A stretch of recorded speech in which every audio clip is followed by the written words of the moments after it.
uma das motivações era a falta das coisas próximas, né? Como ter 1 quilo de feijão dentro de casa, que às vezes não tinha. Isso tudo num período da ditadura mesmo. Isso foi fazendo com que a gente ficasse mais calejado no sentido de tem que mudar alguma coisa. O entrevistado desse episódio é o artista plástico Maurício Trajano, que durante os anos de 1980 dedicou seu talento ao jornal Tagarela, motivado pelos movimentos que reivindicavam melhorias para a Rocinha. Ao participar de importantes conquistas comunitárias, Trajano descobriu na comunicação o instrumento para canalizar sua rebeldia e colaborar com as mobilizações que defendiam as pautas que mudariam a realidade territorial e também a sua compreensão de mundo. Eu sou Kleber Araújo, jornalista e apresentador da temporada Rocinha, uma história de lutas. Fique à vontade, pois o barraco é todo seu.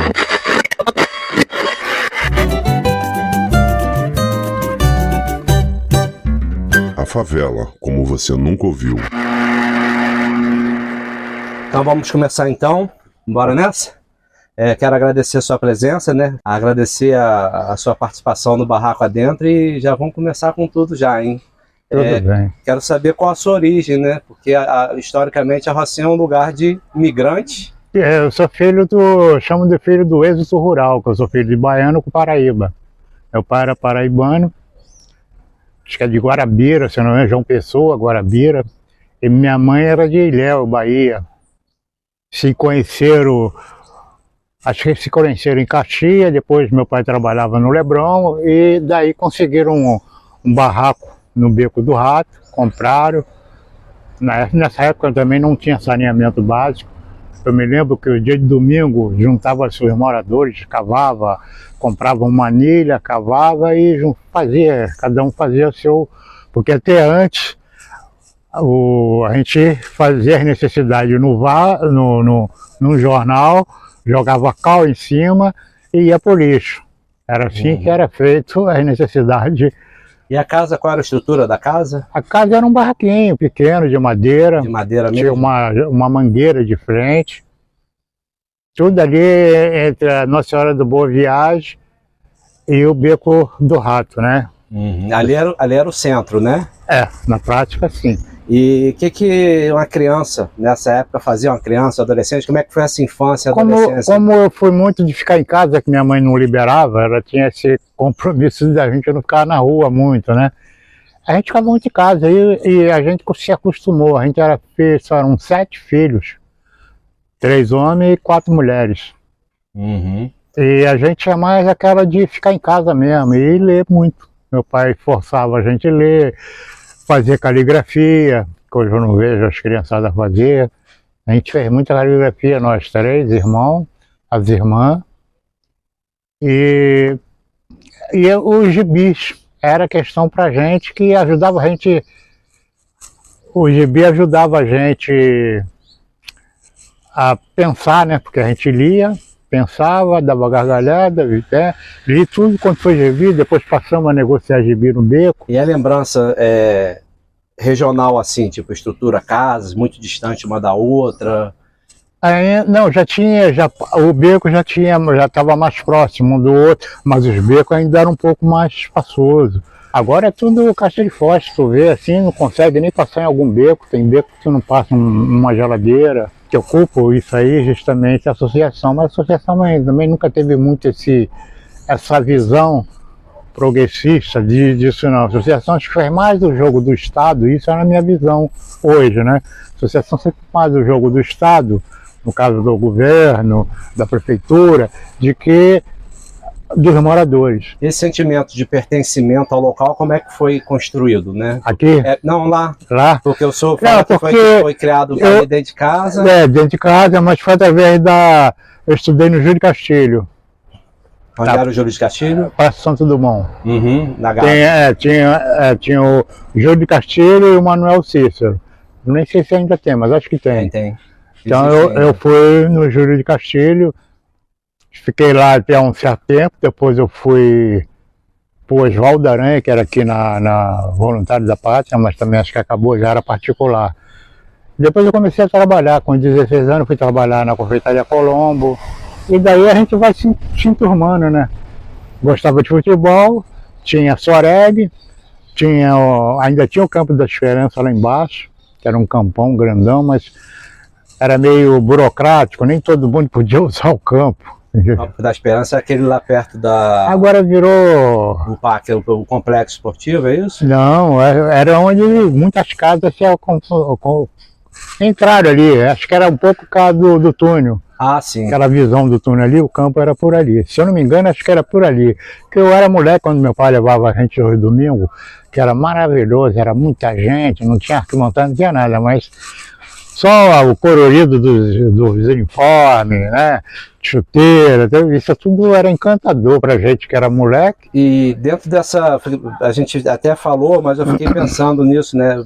Como o senhor nasce em 55, o senhor vive algumas coisas ali importantes, ali, alguns acontecimentos importantes, como a enchente de 66. Eu já comecei praticamente, eu creio que eu já começo um pouco a saber que eu me importo um pouco com o próximo nesse período que na Fundação Leão 13, que era na igreja, antigamente era na igreja Nossa Senhora Boa Viagem, lá se juntava tudo, eu ia lá ajudar, separar roupa, pegar gente que estava meio machucada, distribuir alimentos, essas coisas, eu já começava a participar aí. Então o senhor fala que começa o senhor a perceber que se importava com o próximo, e como é que começa a se interessar por essa área social, esse segmento social? Quando começa isso aí na sua vida? Olha, quer dizer, além disso, né, a gente vai crescendo, aí a gente começa a sentir, que na época todo mundo usava era fogão jacaré, que era a base de querosene. Depois começou a ideia de ter gás, começaram a entrar gás dentro da rocinha, tudo no período 60 ainda. Daí para frente, além do gás, para você conseguir um bujão de gás, você tinha que ir no boiadeiro. E era uma fila imensa para você conseguir um bujão. Ainda arrastar até lá em cima, por lá de baixo, até o Beco do Rato, é uma longa caminhada, né? E a gente tudo garoto, nessa hora os irmãos também andavam com a gente, botavam um de cada lado, trazia o bujão. Mas aí foi por aí que eu fui percebendo isso, fora... Antes disso tinha o lado do esgoto, que a gente fizemos o esgoto no Beco do Rato. Daí a gente esse lado social começou a acontecer na minha infância. Depois eu fui para a adolescência, a partir dos meus 16 anos, eu comecei a perceber mais porque eu fui trabalhar na Confeitaria Colombo. E isso me deu um estrondo, não tão político, mas comecei a perceber mais ou menos como funcionam as coisas. Porque na Colombo eu via o que ia para o Palácio Guanabara. Na época era o governador Negrão de Lima. Uhum. E eu trabalhava no aviamento. O que tinha que encher, tinha uns caixotes verde, grande assim, que a gente botava os alimentos que ia para o palácio. Só coisa fina. Patê de ganso. Pô, tudo que a Colombo tinha de primeira linha, ia para o Palácio Guanabara. E quem que pagava isso? Eu só pensava o que tinha na favela para comer, né? Porque até nesse período, para a gente comer 1 quilo de feijão, para ter 1 quilo de feijão em casa, isso é um pouco antes, de 14 para 15 anos, para você ter 1 quilo, você tem que descer no boiadeiro, que tinha um armazém lá grande, que eles, para conseguir 1 quilo de feijão, mesmo assim um feijão sujo, de terceira qualidade, não cozinhava bem. Isso período do quê? Da ditadura. Da ditadura, foi um período difícil, né? Período difícil. De alimento, mas de transitar essas coisas no período da ditadura era tranquilo? Pra gente, como eu era ainda garoto, não tinha muitos problemas. Isso passou a ser mais evidente para mim quando eu estava com 16 para 17 anos. Aí percebemos a implicância policial com a gente. Né? Porque você não podia ficar na porta da fundação com os caras, documento aí. Que documento? Ninguém era trabalhador de... Eu estudava. Mas naquela época, o Júlio de Castilho não precisava carteirinha de escola. Tu não tinha. Eu tinha um passe colegial que andava no ônibus. Mas isso para eles não era nada. Então havia uma certa implicância com qualquer morador ao redor da Estrada da Gávea, qualquer lugar que eles passassem, eles implicavam. Era um controle. Tipo, um controle. O que você está fazendo aí? É mais ou menos isso, né? Era isso mesmo que acontecia. É questionar o que você está fazendo. Isso mesmo. E- Eu chamo até que era o período que eles queriam fabricar bandidos, certo? Porque eu cheguei aí umas 2 vezes. Rapaz, aí eu saía logo que meu pai já estava trabalhando no Exército. Ele era civil, mas trabalhava dentro do Exército, aqui na Central. Ele era peixinho, né? Aí, nesse período, a gente, quando ia em cana, chegava, ele não era de maior, ninguém era de maior ainda, mas para não ganhar vadiar, meu pai ia lá tirar, chegava com um coronel lá e a gente saía. E à toa, simplesmente porque estava na Não, rua. é só porque estava na rua. E eles pediam documento e eu chamava isso de que eles estão querendo fabricar bandido. Essa é a realidade. E conforme aconteceu comigo, que eu dei sorte, que eu tinha, de certa forma, mesmo morando na favela, meu pai olhava pela gente. De certa forma, ele pedia os favores dele. Meu pai também já foi nessa época, também já chegou a ir para a delegacia, não é preso, né? Mas chegou a ir para a delegacia por estar sem documento também, sem a carteira de trabalho no caso, né? Meio que com base na lei do Getúlio Vargas, lá da lei da vadiagem, essa questão. Essa lei foi acabar num período do governo Brizola. Brizola assumiu em 84, não foi? 84, acho que foi 84 mesmo. 83, 84. Então, esse período que acabou com esse negócio de vadiagem, documentos aí, porque não tinha emprego. E até hoje o emprego é meio escasso, nem todo mundo tem uma carteira assinada. A maioria dos brasileiros trabalha informal. Isso é meio absurdo, né? São trabalhos precarizados e informais. Depois né? eu trabalhei na Colombo, Toalheiro Brasil, sobrei no Exército, depois fui para PUC, aí eu já comecei a me envolver aqui dentro. Na PUC o senhor fez o que lá? Eu trabalhava na manutenção. Na manutenção.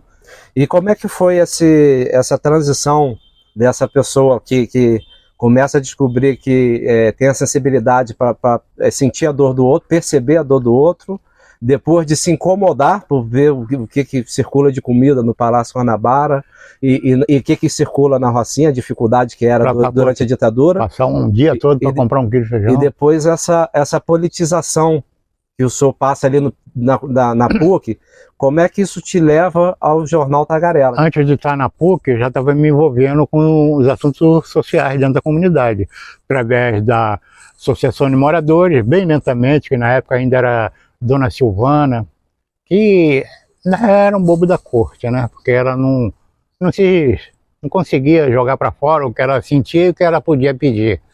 A grande diferença entre o pessoal que colou comigo, como era Paulo, Fábio, Oliveira, a própria Maria Helena, a Tânia, esse pessoal já foi um pessoal que ajudou, participou, a Tânia participou do Tagarela, o Fábio, o Paulo, não diretamente, mas indiretamente ele sempre estava lá, tinha um Tuninho que desenhava muito também, que participava, mas eu e o Fábio eram o mais enganjado em distribuir dentro da comunidade, o Tagarela, e tudo que me chamava, que teve o Censo 80, se eu não me engano também, Censo 80, eu participei do Censo 80, depois fui expulso, porque na hora de entrevistar eu perguntava ao morador o que se ele não ia perguntar por que eu estou fazendo entrevista, será que eu era remoção?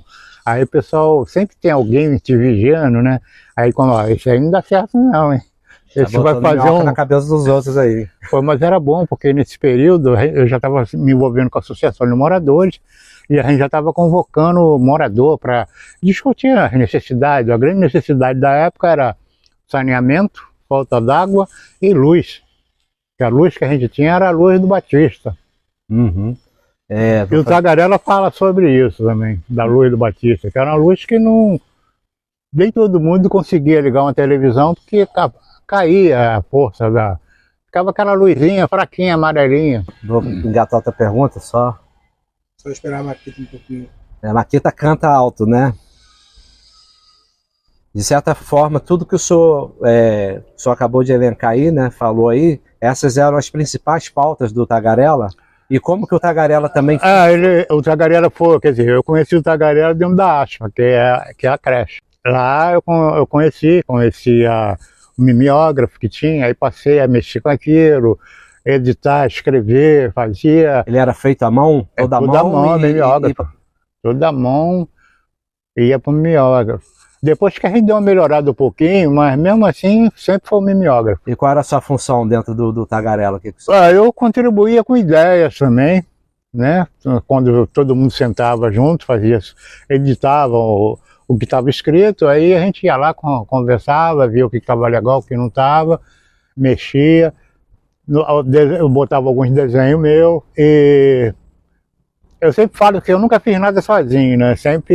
Mas eu era um grande incentivador da distribuição e conversar com o público, isso eu fazia direto, e a gente não tinha esse negócio de só sair daqui e ali na frente, não, a Rocinha toda tem que ter tagarela, informações, qualquer folheto da associação a gente espalhava no morro todo, roupa tudo.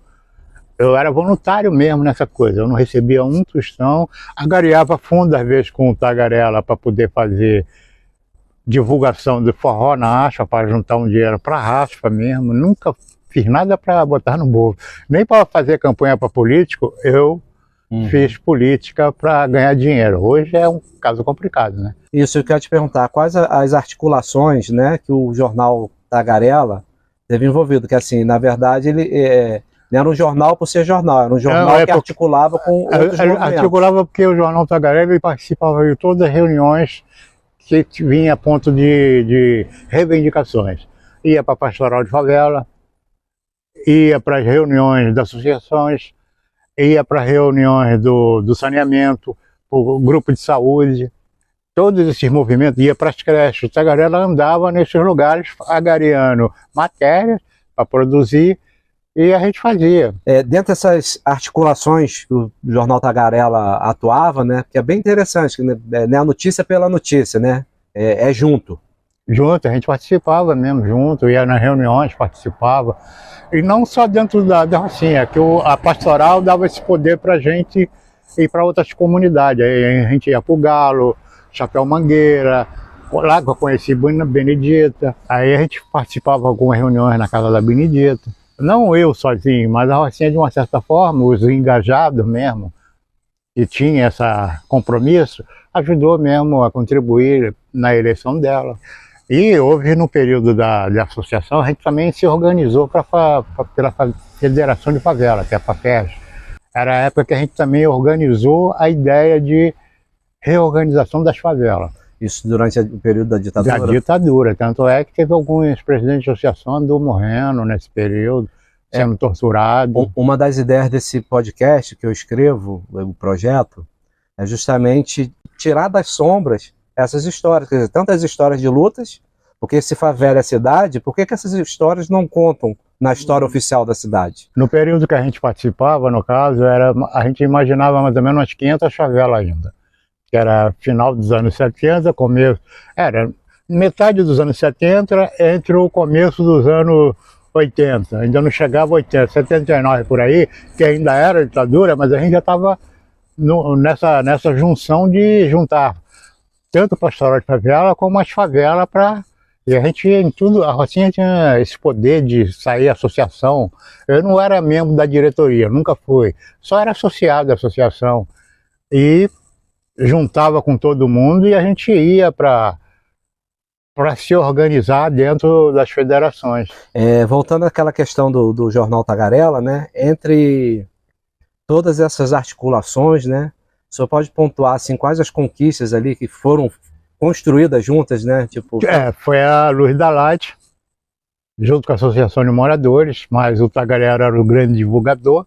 A gente veio primeiro a Luz, devido ao censo 80, a gente conseguiu fazer um mapa, aproveitou o mapa do censo e negociamos com comissão de moradores. A gente teve que levar uns 2 ou 3 ônibus para a porta da Light, com a comissão de moradores, para reivindicar a luz. O Tagarela também teve um passo importante nessa história, porque ele também estava presente. Nesse da luz, da água também. A gente parava no Palácio Guanabara, que até aqui atrás do palácio. Levava 2, 3 anos, fazia aquela mutueira lá, e ia lá reivindicar, mas era um pessoal muito linha dura. Teve o Negrão de Lima, depois acho que foi o Júlio Coutinho, não sei se era o Júlio Coutinho, que era da época, ou o Júlio Coutinho era prefeito, não sei. Eu sei que os caras só queriam te fotografar, para depois mandar caçar você. Eu só entrava na prefeitura, quando via o coisa, já me virava, saía, ia para outro lugar, para não ser fotografado. Era uma das coisas que eu mais me preocupava, nunca sendo fotografado. De certa forma, se rebelar um pouco contra a ditadura também foi uma grande motivação, né? Foi. De resistir. Com certeza. Só para recapitular aqui uma coisa, que eu acho que de repente não ficou claro. Qual o período de atuação do Jornal Tagarela? Tipo assim, de quando até quando existiu e qual o período também Eu acho que você... período dos anos, finalzinho dos anos de 79 em diante, porque eu já cheguei, já existia. Acho que eu peguei no período dos anos 80, não me lembro até onde, eu sei que eu saí de lá, ele ainda existia, depois eu não sei o que aconteceu. Ele funcionava a sede era a Aspa mesmo? A gente tinha um quartinho lá que a gente fazia tudo, a bagunça toda lá dentro. A Aspa, só lembrando que é a Ação Social Padre Anchieta, né? Ligada aos jesuítas. Isso. E tem um papel muito importante na questão política dentro da Rocinha. Lá eu conheci o Cristiano, o Thierry. Os padres jesuítas. Eu botava eles de cabelo branco, cara. E o que leva o senhor a sair da Rocinha, né? O senhor está aqui morando em Botafogo? Não, a princípio eu não tinha essa vontade, que eu falei que jamais sairia de lá, né? Eu saí de lá mais ou menos no período dos anos 80, acho que foi 82, eu estava saindo da Rocinha. 81 já estava me preparando, já estava fazendo um kitnet aqui, e eu pago multa até hoje. Eu fui querer bancar o certinho aqui, né? Organizar, levar para a prefeitura, e até hoje estou pagando eu mesmo que eu paguei. Não aprendeu nada na favela, né? Aqui encerramos esse episódio, evidenciando a nossa gratidão ao legado deixado pelo Jornal Tagarela, que é uma das inspirações para a realização desse projeto. Queremos agradecer a presença de todos e dizer que sejam sempre muito bem-vindos. Vamos encerrar essa entrevista com um quadro da Minha Janela, em que o nosso convidado apresenta algum aspecto positivo da comunidade. Até breve. Da Minha Janela. Da minha janela. A maior parte dos moradores lá são todos trabalhadores. Isso aí é inegável. Desde o período que eu nasci, me criei, sempre foi assim. E o pessoal era mais junto, porque era o pessoal que morava ali, ninguém estava preocupado em se mudar, né? Quando pessoa, eu acredito que ainda ser o mesmo pessoal cativante, de todo mundo se dar com todo mundo, ninguém fica com aquele exibicionismo, né? Eu vejo como um local de Zona Sul, perto da praia, que tem locais como escola de samba, tem um centro cultural, né, poliesportivo. Então tem lugares que ainda chama a atenção de você ir na Rocinha. Esse episódio foi realizado com o apoio da Secretaria Municipal de Cultura da Prefeitura do Rio de Janeiro, através do 2º edital de Fomento à Cultura Carioca. Direção e entrevista Kleber Araújo, intérprete de Libras Tamiri Alves Ferreira, produção Robson Melo, arte gráfica Ludmila Freitas, consultoria da agência Marketing Digital com Sandra Manoeli, música usada na vinheta de abertura Em Cima da Linha do grupo Chorando à Toa da Escola de Música da Rocinha. Também do grupo Chorando à Toa, a música Solitário, usada como base para o quadro da Minha Janela, como também nos créditos.